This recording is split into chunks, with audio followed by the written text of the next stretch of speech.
rappelez-vous d'une chose, les bénédictions que vous recevez dans la prière pour votre propre vie sur cette terre, vous n'en aurez pas de récompense. Vous pouvez en profiter. Dieu vous donne d'en profiter. Mais ça ne vous donnera pas de récompense par rapport au gouvernement divin du millénium et l'éternité. Verset 20. Un autre vint et dit, Seigneur, voici ta mine que j'ai gardée dans un linge, je l'ai cachée. uwundi arengutse aravuga ati mugenzi ngiyi mina yawe nabitse itekeye mu kiremo. Car j'avais peur de toi parce que tu es un homme sévère, tu prends ce que tu n'as pas déposé et tu moissonnes ce que tu n'as pas semé. Ngo kuko nagutinye kuri umuntu w'umuhambazi uterura ibyo utateretse wimbura ibyo utaremye. Les deux premiers se sont mis à l'œuvre. Ils avaient des talents selon leur capacité. Dieu leur a donné des choses à faire. Et ils ont fait fructifier ce qu'ils avaient reçu du Seigneur pour le royaume de Dieu. Le troisième, c'est vrai qu'il n'avait pas énormément, mais il pouvait faire quelque chose avec. Mais il avait une image du roi qui était fausse. Il avait une image complètement fausse du roi. Et beaucoup de gens ont une image qui est complètement fausse du royaume de Dieu et du règne de Jésus. Et c'est pour ça que beaucoup de gens ont des talents, mais ils ne les font pas fructifier pour le royaume. Parfois, ils se font détourner dans leur connaissance. Ils se font anéantir dans leur motivation, c'est-à-dire qu'ils ne pensent qu'au monde, aux choses du monde. Ils ne sont pas du tout motivés pour le royaume de Dieu. Ils n'investissent pas les richesses du royaume chez les autres. Et ça, c'est très grave. Et malheureusement, on a beaucoup de chrétiens qui sont comme ça aujourd'hui, qui veulent la bénédiction. Ils l'ont pour eux-mêmes. Et ça ne te donnera rien dans l'éternité. Ça, il faut que tu le saches. Si tu es béni dans cette vie, gloire à Dieu, c'est bien. Mais tu as plutôt intérêt à faire de cette bénédiction une source de bénédiction pour les autres.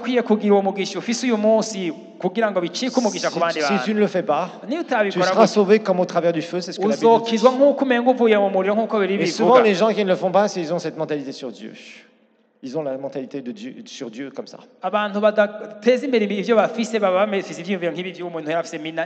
Alors, verset 22, il lui dit, je te juge sur tes paroles, méchant serviteur. Tu savais que je suis un homme sévère, cependant, prenant ce que je n'ai pas déposé et moissonnant ce que je n'ai pas semé. C'est ce que tu dis. Voilà, verset 23. C'est pourquoi donc tu n'as pas remis mon argent dans une banque. Ne vous inquiétez pas, les banquiers ne sourissez pas. Je vais vous montrer le mot grec que j'ai recherché avec avidité. Afin qu'à mon retour, je le retirasse. Quel beau français, avec un intérêt. aramubwira ati ndagucira urubanza ku byakuvuye mu kanwa wa muntu wanje mubiwe ko wari uzi yuko ndi umuntu w'umuhambazi nterura ibyo ntateretse nimbura ibyo ntarimye none se ni iki cyakubujije guha abacuruza amahera abanyabanki ngo ntibake basimbira hejuru ngo abacuruza amahera ngo araza kubereka ngene icyo yabikuye mu ijambo rivuye mu kigiriki ngo abacuruza amahera yanje nanje nagaruka nkayakwaka n'inyungu yayo. Alors en fait, cet homme qui avait juste un talent, une mine, en fait, qui avait un don de Dieu, Dieu va lui reprocher, le roi va lui reprocher. Il va dire, tu avais quelque chose. Oui, mais moi, Seigneur, je savais que tu étais quelqu'un de méchant, en quelque sorte. Tu prends ce qui ne t'appartient pas, etc., etc. Et Dieu lui dit, fais attention, je te prends au mot là. Parce que même sans effort, ou en tout cas beaucoup d'efforts, tu aurais pu faire fructifier ce que tu avais. Et là, en fait, le roi lui dit, en fait, tu aurais dû mettre ça sur une table, là où on fait du change de monnaie, d'argent. C'est pas le mot banque ici parce que ça n'existait pas. Il n'y avait pas de BCB ou de CRDB ou de quelque chose en B. C'était juste en fait une table sur laquelle ils faisaient des échanges de monnaie. Et évidemment, comme les changeurs de monnaie, qui viennent, ils achètent un peu plus bas et revendent un peu plus cher. Et évidemment, ils se font de l'argent sur la différence entre l'achat et la vente. Donc l'idée ici, bien sûr, c'est qu'il y avait un capital à faire fructifier. Et là, on va voir. Regardez bien ce qu'il est dit au verset 24. Verset 24. Puis il dit à ceux qui étaient là, ôtez-lui la mine et donnez-la à celui qui a les 10 mines. Verset 25. Il dit, Seigneur, il a déjà 10 mines, pourquoi lui donner encore plus? Il a déjà beaucoup.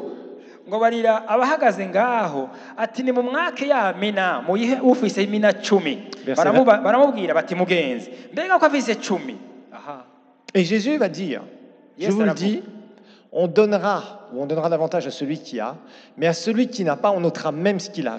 Celui qui n'a pas, dans le sens, il était supposé d'avoir quelque chose.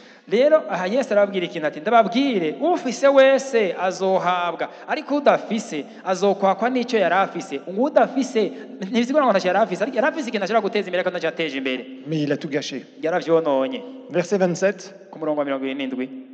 Alors, regardez bien un peu. Vous voyez, tous jusqu'à présent on parle de récompense.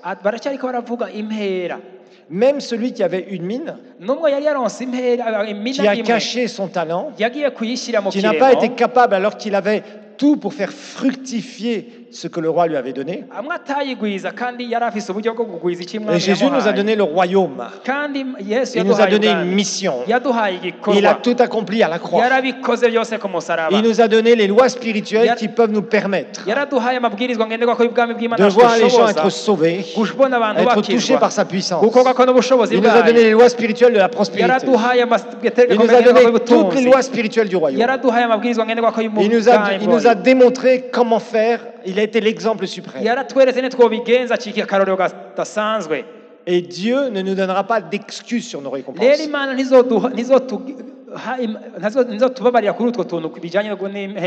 Il ne te donnera pas d'excuses sur tes récompenses. Tu es sauvé par la grâce. Tu es au ciel. Et vous voyez ici, même jusqu'au troisième. Le troisième avait une mine, il n'a pas porté de fruits. Dieu lui dit, bon, tu n'auras rien, c'est-à-dire tu n'auras aucune position dans le royaume. Tu seras un simple sujet. Parce qu'après, il va passer aux ennemis. Vous voyez, là, c'est ceux qui ne sont pas sauvés. Comprenez bien cette parabole. Là, il va dire le jugement. Ceux qui n'ont pas voulu que je régnasse sur eux, et tuez-les en ma présence. C'est-à-dire, c'est ceux qui vont aller en enfer et après donc dans le lac de feu et de soufre. batakunze ko mbaganza nimubazane hano mubicira imbere yanje abahari nyaka aravuga bijanye n'abantu batemeye gukizwa ngo bamwizere ko azotagwa muriro no mu cakiyaga. Donc si on revient au verset 26, Jésus dit, je vous le dis, on donnera à celui qui a, mais à celui qui n'a pas, on notera même ce qu'il a.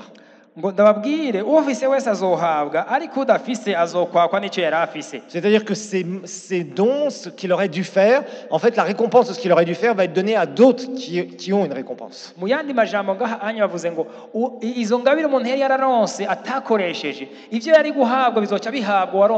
il n'est pas parlé ici de lui ôter le salut, ça n'a rien à voir. Revenons au verset 27, là les ennemis de Dieu, ceux qui n'auront pas voulu accepter Jésus comme sauveur personnel, là ils seront damnés pour l'éternité. Et Jésus dit, pour conclure, il est dit, et après avoir ainsi parlé, Jésus prit les devants et monta vers Jérusalem. Donc vous comprenez cette parabole maintenant, que c'est une parabole de récompense qui nous déplie en quelque sorte la suite des événements. Et ceci, je vous rappelle, doit nous motiver pour travailler pour le royaume de Dieu. Pense toujours à l'éternité. C'est vrai qu'aujourd'hui tu dois gérer ce que tu dois gérer, mais tu dois penser à l'éternité.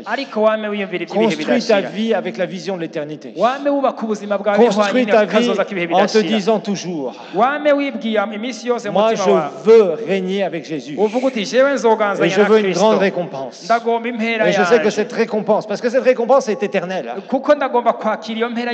cette récompense n'est pas temporaire. Rappelle-toi la bénédiction que tu reçois alors que tu pries par rapport à un besoin, par rapport à un poste, du boulot ou quoi que tu veux,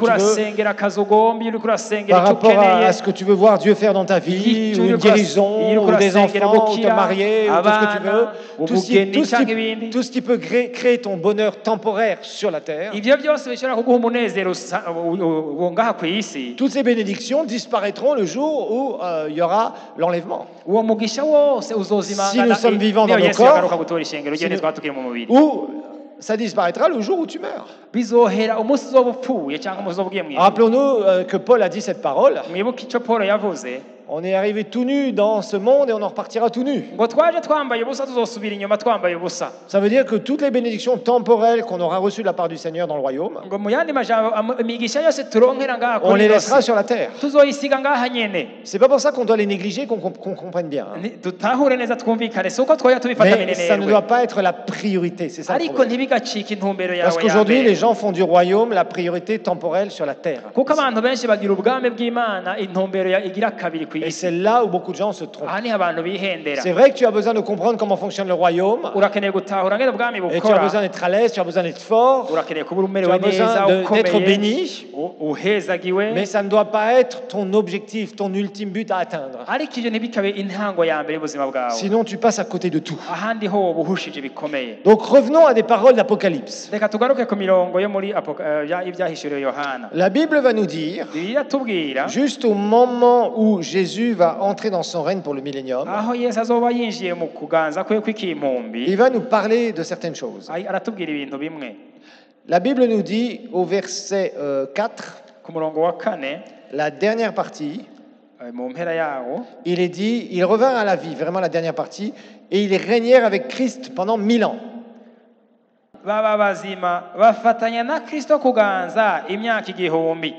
Voilà, donc la parole de Dieu est claire, nous allons régner avec Jésus pendant 1000 ans.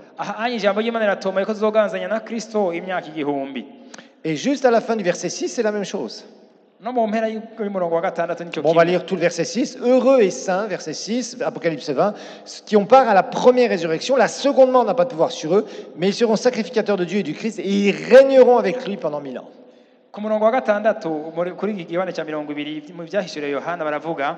nguri mu mugabane wo kuzuka kwa mbere arahiriwe kandi n'uwera urupfu rwa kabiri ntirugira ububasha ko bameze batyo ariko bazoba abaherezi b'Imana na Kristo kandi bazofatanya nawe kuganza iyo myaka igihumbi. Alors, il y a une chose que vous devez savoir, parce que certains, pour vous, le millénium, c'est-à-dire le règne de Jésus à Jérusalem pendant 1000 ans, ça vous paraît des choses très lointaines. C'est peut-être même une des premières fois où vous entendez parler de ça.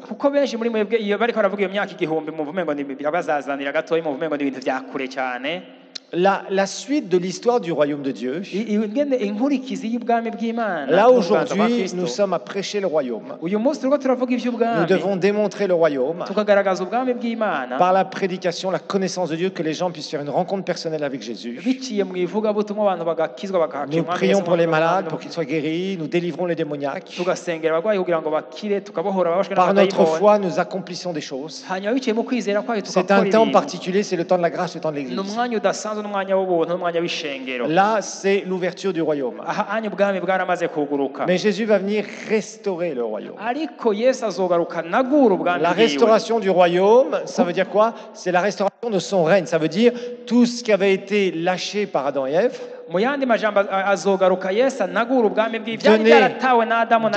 à l'autorité du diable.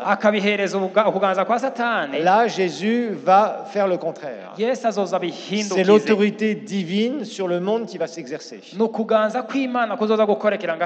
l'avons vu au chapitre 20, verset 1 d'Apocalypse 20, le diable va être enchaîné pour 1000 ans.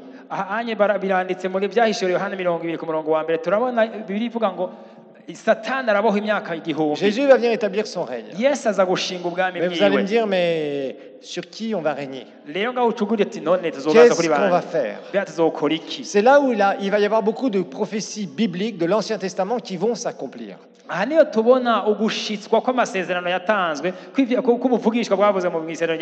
Jésus récupère à la fin de la tribulation, quand il vient écraser l'Antichrist, il récupère l'autorité sur la gestion de la terre. Mais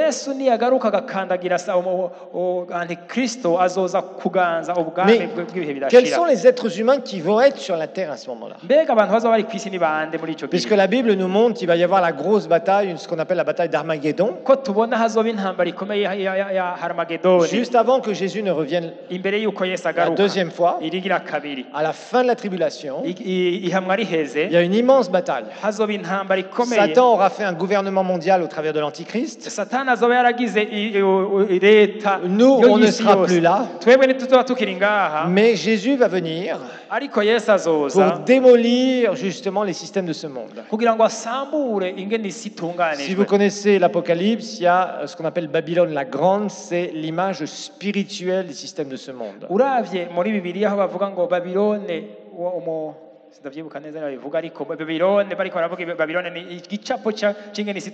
C'est en fait toutes ces puissances de ténèbres qui manipulent les hommes. On le voit. Vous savez, sur cette planète, si vous étudiez la vie des nations, l'histoire des nations, il n'y a pas une fois où vous ne verrez pas un peuple qui est en guerre, soit contre lui-même ou soit contre un autre peuple. Il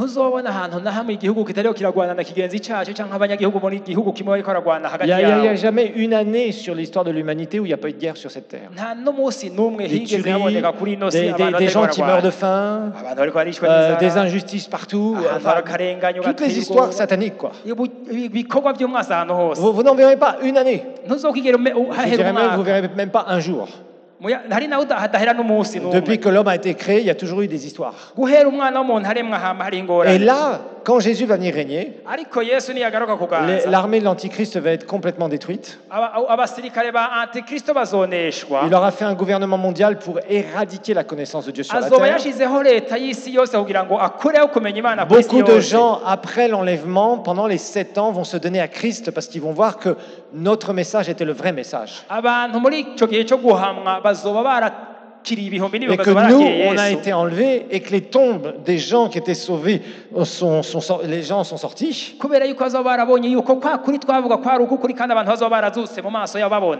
Et ils vont voir tout ça, et beaucoup de gens vont voir que d'un seul coup, il va y avoir un gouvernement mondial qui va se mettre au travers de l'Antichrist, qui va vouloir éradiquer la connaissance de Dieu sur la terre et persécuter à mort ceux qui se réclament de Christ.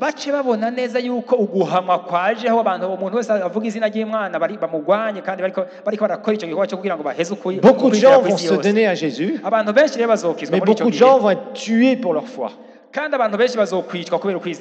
Et à la fin de la tribulation, sur cette terre, il va y avoir un certain nombre de personnes.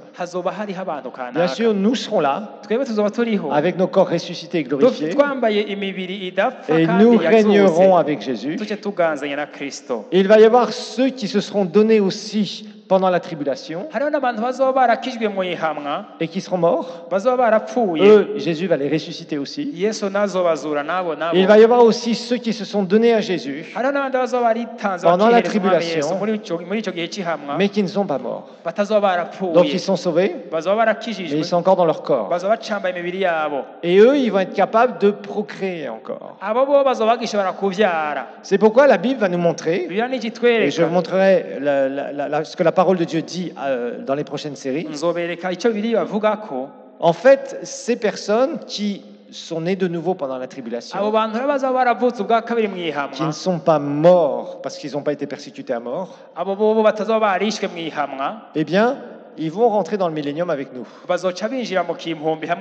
Nous ne pourrons plus procréer parce que nous aurons notre corps ressuscité et glorifié. Et la Bible nous dit que c'est clair que nous serons comme des anges, mais avec un corps spirituel. Par contre, il y aura ces personnes qui se sont données à Jésus, qui, elles, vont avoir des enfants, des enfants, des enfants, des enfants. Il y a plusieurs générations en 1000 ans qui vont se faire. Et nous allons régner sur eux. Et c'est là où on verra que la Bible nous parle que le règne de Jésus est un règne de justice. Ce sont nous qui serons ressuscités avec les corps glorifiés, avec nos récompenses, qui pourront réprimer le moindre péché et la moindre injustice. Et ça sera le règne de Jésus pendant 1000 ans. Donc il va y avoir beaucoup de monde sur la terre à cette époque-là. Il va y avoir beaucoup d'habitants sur la terre. Nous, de toute façon, nous ne pourrons plus jamais pécher, ou notre corps ne pourra plus jamais pécher. Mais les descendants de ces personnes qui se sont converties pendant la tribulation, qui auront réussi à échapper à l'immense persécution terrible, la fameuse marque de la bête dont vous avez entendu parler, eux vont pouvoir avoir des enfants, et leurs enfants vont avoir des enfants, etc., etc., etc. Et certains, malgré le règne de Jésus sur la terre,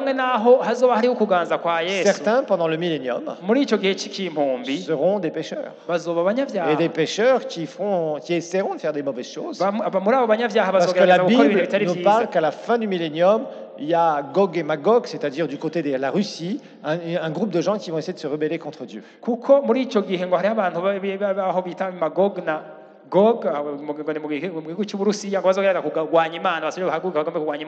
Et c'est là où Jésus va donner une dernière victoire finale. Et après, il va se passer un événement. La Bible nous parle de nouveaux cieux et nouvelles terres. Et ça sera l'autre règne, le règne éternel de Christ, sur une terre où Dieu aura enlevé toute trace de péché. Mais la prochaine fois, je vous donnerai quelques versets de l'Ancien Testament qui nous parle justement du millénium et de notre règne avec Jésus. Partout où vous voyez qu'il y a l'établissement du règne messianique, que vous trouvez dans l'Ancien Testament, particulièrement dans le livre d'Ésaïe, comme on verra. Eh bien, on va voir, par exemple, que le loup et l'agneau vivent ensemble. Que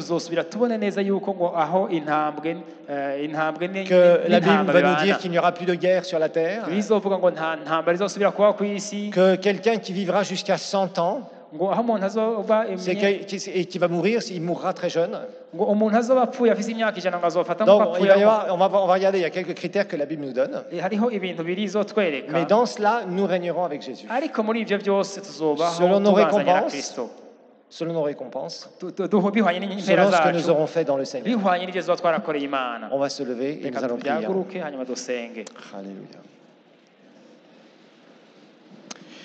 Oui, Père, nous voulons te remercier. Parce que, Seigneur, tu nous as donné, Seigneur, ce qui va se produire dans la fin des temps. Et nous voulons comprendre, Seigneur, que ton royaume, ce n'est pas avoir des jolies voitures ou des belles maisons. Même si ça nous est donné en plus, Seigneur. Ce n'est pas ton objectif numéro 1 pour nos vies. Tu veux qu'on prospère, tu veux qu'on soit super béni, Seigneur. Mais pas pour nous-mêmes. Pas pour être des égoïstes. Parce que, Seigneur, toi, tu as toujours vu l'éternité. Et tu nous as sauvés non pas pour que nous restions dans ce monde, dans ce corps, Seigneur. Mais tu nous as sauvés, Seigneur, pour pouvoir régner avec toi. C'est pourquoi nous voulons comprendre que si ton salut est gratuit, Seigneur, notre position, que ce soit dans le millénium ou dans l'éternité, Seigneur, alors ce sont des choses que nous devons gagner. En mettant à profit les talents que tu nous donnes, les dons que tu nous donnes, Seigneur. Oh, nous te remercions, Père, parce que tu es un Dieu merveilleux. Tu nous as dit que nous sommes co-héritiers avec Christ. Et que, Seigneur, dans l'éternité, il va y avoir des choses tellement magnifiques, tellement glorieuses, que nous voulons, Seigneur, être, Seigneur, des citoyens de haut rang. Nous voulons régner, Seigneur, avec toi, dans une position, Seigneur, la plus élevée possible. C'est pourquoi nous voulons comprendre les temps et les moments dans lesquels nous sommes. Parce que tu veux sauver le plus possible. Tu veux sauver le plus possible. Tu veux toucher le plus possible. Tu veux, Seigneur, qu'un maximum de personnes se donnent à toi. Et tu nous as placés dans une nation où la soif se creuse. Et que cette soif puisse se creuser encore plus. Pour que ta gloire transparaisse, Seigneur. Car nous voulons regarder aux choses invisibles, non pas aux choses visibles et passagères. Mais nous voulons voir celles qui sont éternelles. C'est pourquoi je prie pour que tu enflammes cette église, Seigneur. Pour que nous soyons des passionnés de ton royaume. Et que nous ayons aussi les yeux sur la récompense éternelle. En te donnant complètement nos vies sur cette terre. Oh, je veux te remercier, Seigneur. Pour encore plus d'informations sur les activités de l'église El Shaddai, rendez-vous sur notre page Facebook Église El Shaddai de Bujumbura et interagissez sur des programmes mis en ligne en les partageant avec vos amis. Et n'hésitez pas à cliquer sur J'aime. Visitez aussi notre chaîne YouTube Église El Shaddai de Bujumbura où vous pourrez télécharger gratuitement les enseignements et les prédications que vous aurez aimés. N'hésitez pas non plus à visiter notre site web www.ministère-elshaddai.com.